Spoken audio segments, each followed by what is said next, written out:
You think you can drag his name through the mud and walk away clean, Jimmy? You're a coward, hiding behind your cheap jokes. Tom Cruise's voice thundered across the talk show set, okay? His eyes blazing with a fury that silenced the audience's nervous laughter. The air crackled with hostility, the kind that makes your skin prickle, as if the room itself was holding its breath.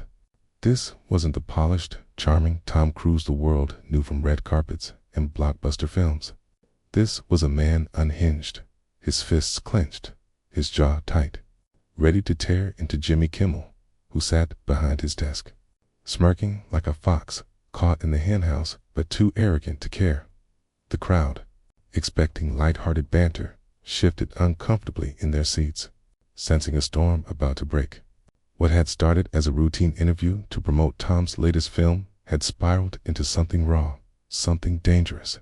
And it all began with a single, venomous jab from Kimmel about a man Tom held dear. Clint Eastwood. The root of this rage went back decades to a time when Hollywood was a different beast, a place of whispered scandals and buried truths. Tom had known Clint since the early days when they shared late-night drinks and swapped stories of ambition and betrayal under the dim glow of bar lights. Clint, already a legend, had taken Tom under his wing, not as a mentor, but as a friend who understood the weight of fame. But there was a shadow over Clint, a story from the 1970s that Kimmel had dug up like a grave robber. It was a murky tale of a film set brawl, a stuntman left in a hospital, and rumors of Clint's temper flaring out of control. The truth was fuzzy. Some said the stuntman provoked it. Others swore Clint threw the first punch, but the industry had swept it under the rug, as it always did for its giants. Kimmel, hungry for ratings and smelling blood, had brought it up tonight, not with tact, but with a gleeful malice, as if exposing Clint's past would somehow elevate his own fading star. You want to talk about the past, Jimmy? Let's talk about yours, Tom spat, leaning forward in his chair, his voice low and venomous. How many writers did you screw over to climb your little ladder? How many friends did you stab in the back to get this desk? The audience gasped, a collective intake of breath that seemed to suck the oxygen from the room. Kimmel's smirk faltered, but only for a split second before he leaned back, folding his arms with a smugness that made Tom's blood boil. "Oh, Tommy, I'm just asking questions," Kimmel said, his tone dripping with condescension. "People want to know about Clint. Was he a hero or just a bully who got lucky with a badge and a squint?" The jab landed like a sucker punch, and Tom's face darkened. He wasn't just defending Clint. He was defending a bond, a loyalty that Kimmel, with its snide quips and polished cynicism, could never understand. The tension had been building from the moment Tom walked onto the set. Kimmel had opened with a few warm-up jabs, poking at Tom's age, his stunts, the usual late-night fodder. But then came the shift. The moment Kimmel crossed a line he couldn't uncross. "So Tom, you worked with Clint Eastwood," Kimmel had said, his eyes glinting with mischief. "You ever hear about that stunt man he sent to the ER back in '74? Rough guy, huh?" The audience chuckled, expecting Tom to brush it off with his trademark grin. Instead, his face froze, and the room felt colder. Tom didn't laugh. He didn't deflect. He stared at Kimmel like a man sizing up an enemy. And now, here they were. The interview derailed, the cameras rolling, capturing every second of this unraveling disaster. Kimmel, sensing the moment slipping, doubled down. "Come on, Tom, lighten up. It's just showbiz history. Or are you scared to admit your pal's got a dark side?" Tom stood, his chair scraping against the floor, the sound sharp and jarring. "You don't get to say his name like that," he growled, pointing a finger at Kimmel. "You don't know what it takes to survive this town, to build something real. You just tear it down for laughs." The audience was dead silent now, the weight of Tom's words hanging heavy. Kimmel, for once, seemed to realize he'd gone too far, but his pride wouldn't let him back down. He leaned forward, his voice sharp. Sit down, Tom. You're making a fool of yourself. Or do you want to throw a punch like your buddy Clint? The challenge hung in the air, a gauntlet thrown, and Tom took a step closer, his eyes locked on Kimmel's. The stage was set for a collision, and no one, not the producers, not the audience, could look away. Tom Cruise took another step toward Jimmy Kimmel, his boots thudding on the polished stage floor, each sound like a hammer striking an anvil. The audience held its collective breath, eyes darting between the two men, sensing the raw edge of violence simmering just beneath the surface. Tom's face was a mask of controlled rage, his voice low but slicing through the silence. You think you can bait me, Jimmy? You think you can sit there safe behind your desk and sling dirt at a man who's worth 10 of you? Kimmel's eyes flickered with unease, but he masked it with a forced chuckle, leaning back in his chair as if to dismiss the threat standing inches from him. Easy, Tom, he said, his voice sharp but unsteady. This is a talk show, not a boxing ring. Or do you need to call Clint for backup? The audience tittered nervously, but the laughter died fast under Tom's withering glare. Backstage, producers scrambled, whispering frantically into headsets, unsure whether to cut to commercial or let this wildfire burn for the sake of ratings. The cameras stayed locked on, capturing every twitch, every glare. Tom loomed over the desk now, his hands planted on its edge, leaning so close that Kimmel had to tilt his head back to meet his gaze. You don't know what it means to stand by someone, Tom said, his words deliberate, each one landing like a blow. Clint's been through hell, fought battles you couldn't dream of. And you think you can sum him up with some half-baked gossip from 40 years ago? Kimmel's smirk returned, but it was strained a crack in his armor. I'm just giving the people what they want, Tom, he shot back. They love a good scandal, and your buddies got plenty. The accusation hung heavy, and Tom's knuckles whitened as he gripped the desk. The story Kimmel had dredged up wasn't just a rumor. It was a wound, one Tom knew Clint carried quietly. The stuntman incident had been a low point, a moment of lost control when Clint, under pressure from a grueling shoot and a director pushing him to breaking, lashed out. The truth was messier than the headlines. Clint had apologized, paid the man's medical bills, even visited him after, but the industry loved its villains, and Kimmel was milking that for all it was worth to Tom. This wasn't just about Clint. It was about loyalty, about protecting someone who'd stood by him when Hollywood sharks circled. Kimmel, with his glib tongue and hunger for attention, was everything Tom despised about this town. You want a scandal? Tom said, his voice dropping to a dangerous whisper. How about the time you tanked a writer's career because he wouldn't laugh at your lousy jokes? Or when you threw your own crew under the bus to save face after that award show flop? The audience gasped, murmurs rippling through the crowd. Kimmel's face reddened, his composure cracking. That's a lie, and you know it, he snapped, standing now, his chair scraping back. The two men were nearly no-stu-nos, the desk the only barrier between them. You want to play dirty, Cruise? I can dig up plenty on you, too. Those stunts you love.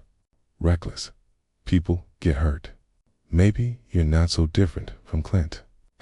The jab hit hard, and for a moment, Tom froze, his eyes narrowing. Kimmel saw the hesitation and pounced. What? No comeback. You going to storm off now?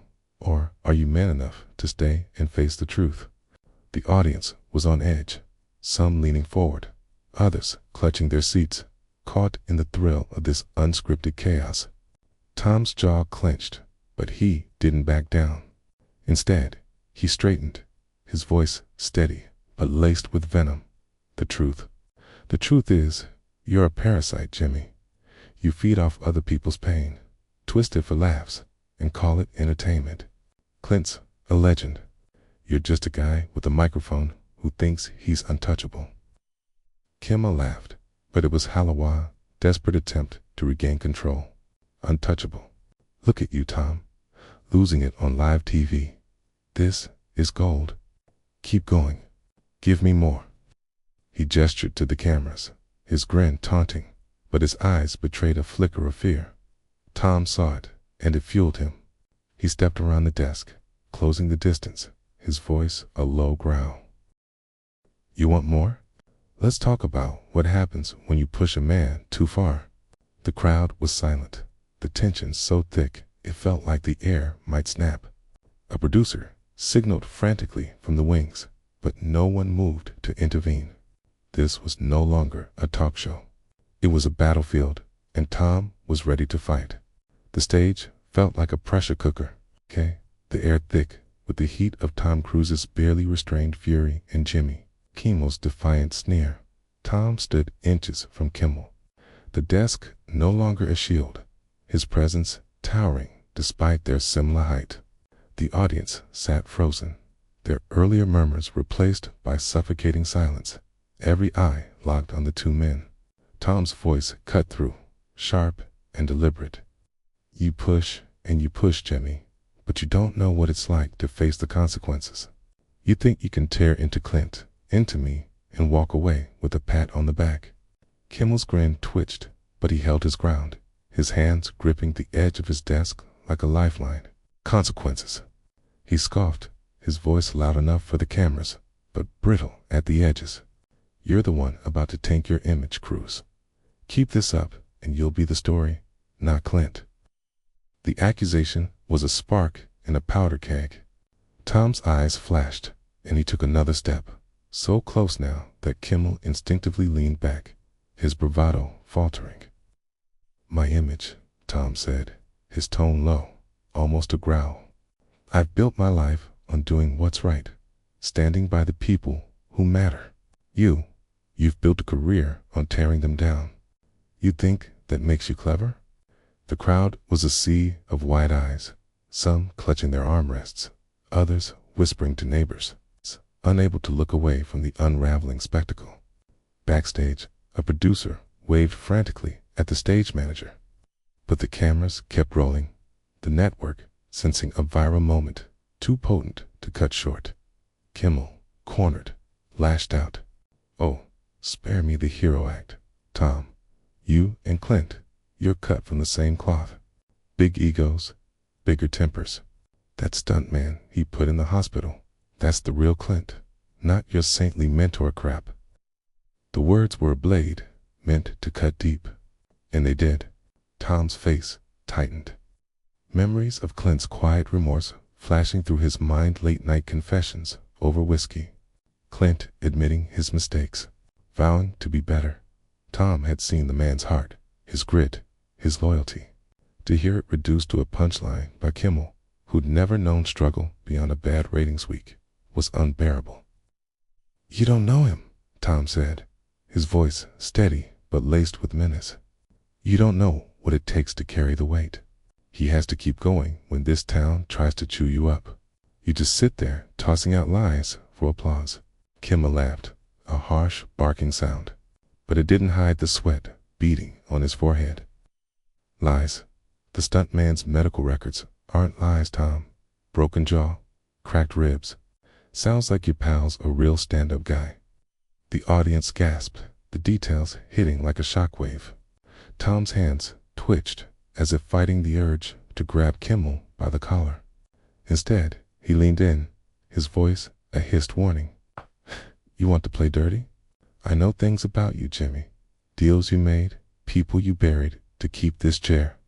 Want me to start talking? Kimmel's face paled, but he recovered fast, his smirk returning like a mask. Go ahead, Tom. Spill your secrets. Nobody's going to believe a hothead who's losing it on my stage. He gestured to the audience, playing to them. But the crowd wasn't with him. Their silence was heavy, judgmental, sensing the shift. Tom didn't flinch. They'll believe me when I tell them about the writer you blackballed for calling you out, or the intern you humiliated until she quit. You're not untouchable, Jimmy. You're just loud. Aha. The accusations landed like grenades. For the first time, Kimmel's confidence cracked visibly, his eyes darting to the producers, then back to Tom. The standoff was electric, It's the kind of moment that could make or break careers. Tom's chest heaved, his anger a living thing, but he held back, his discipline warring with his rage. Kimmel, sensing the shift in the room, tried to pivot, his voice softer now, almost conciliatory. Look, Tom, let's cool this down. We're just talking, right? No need to make it personal. Tom wasn't buying it. He stepped back, not in retreat, but to survey Kimmel like a predator sizing up prey. You made it personal when you went after Clint, he said. Now you deal with it. The audience leaned forward, sensing the climax approaching. The air was charged with the promise of a reckoning.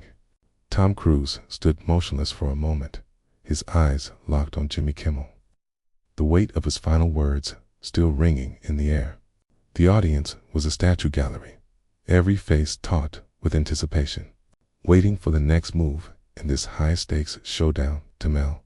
His usual swagger crumbling, shifted in his seat, his hands fidgeting on the desk as he tried to claw back control. You're out of line, Tom, he said, his voice sharp but shaky, like a man realizing the ground beneath him was giving way. This is my show, and I say when it's personal. The crowd wasn't buying it anymore. Their silence was a judgment, their eyes fixed on Tom, who stood tall, unyielding, a man defending not just a friend, but a principle. You don't get to decide that, Tom said, his voice calm now, but heavy with conviction. You crossed the line, Jimmy. You went after a man who's earned his place, who's fought for everything he has, just to prop up your tired act. He gestured to the audience, his gaze sweeping over them, pulling them into his orbit. These people see through you. They know you're just chasing cheap thrills, digging up old wounds for clicks and laughs. A murmur rippled through the crowd, a swell of agreement that made Kimmel's jaw tighten. He opened his mouth to retort, but Tom cut him off, stepping closer, his presence commanding the room. Clint made mistakes. He owned them, paid for them. What have you ever owned, Jimmy, besides this desk you hide behind? Kimmel's face twisted, his mask of charm gone, replaced by raw frustration. You think you're some kind of saint, Cruise? You're just a has-been action star throwing a tantrum. The insult was desperate, a last-ditch swing, but it fell flat. The audience didn't laugh. They leaned forward, hanging on Tom's response. I'm a man who stands by his friends.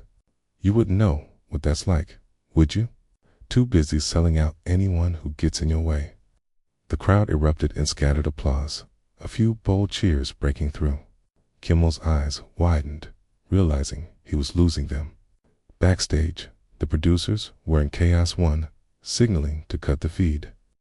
Another, shaking his head, knowing this raw, unfiltered moment was television gold. Tom didn't care about the cameras. He wasn't performing. He was fighting for something real. You want to know the truth about Clint? He said, turning to the audience now, his voice rising with purpose. He's a man who built a legacy, not by tearing others down, but by lifting them up. He gave me a chance when I was just a kid with a dream. He didn't have to, but he did. That's who he is, not your punchline. The crowd roared, their applause swelling a wave of support that drowned out Kimmel's attempt to interject. Kimmel, cornered, stood up, his face flushed. You're done here, Tom. Get off my stage. But Tom didn't move, his eyes pouring into Kimmel's, a quiet strength radiating from him. I'm done when I say I'm done, he said, his voice low, final. And I'm saying this, you don't get to rewrite a man's life for your show. You don't get to profit off his pain, and you don't get to walk away thinking you won. The audience was on its feet now, clapping, shouting, their energy a tidal wave that swept over Kimmel, leaving him small, exposed. He sank back into his chair, his smirk gone, his hands trembling slightly as he tried to muster a response, but found none. Tom turned to the crowd, his chest rising and falling, the fire in his eyes softening into something resolute, triumphant. "This isn't about me," he said, his voice clear, carrying over the cheers. "It's about standing up for what's right, for the people who matter. Don't let anyone tell you different." He gave Kimmel one last look, not of anger, but of pity, then walked off the stage, his head high. The audience's applause thundered behind him. Kimmel sat alone, the camera still rolling, his silence louder than any comeback he could have mustered. The show cut to commercial, but the moment was sealed. Tom had defended his friend, exposed Kimmel's cruelty, and walked away a victor, leaving the host to face the wreckage of his own.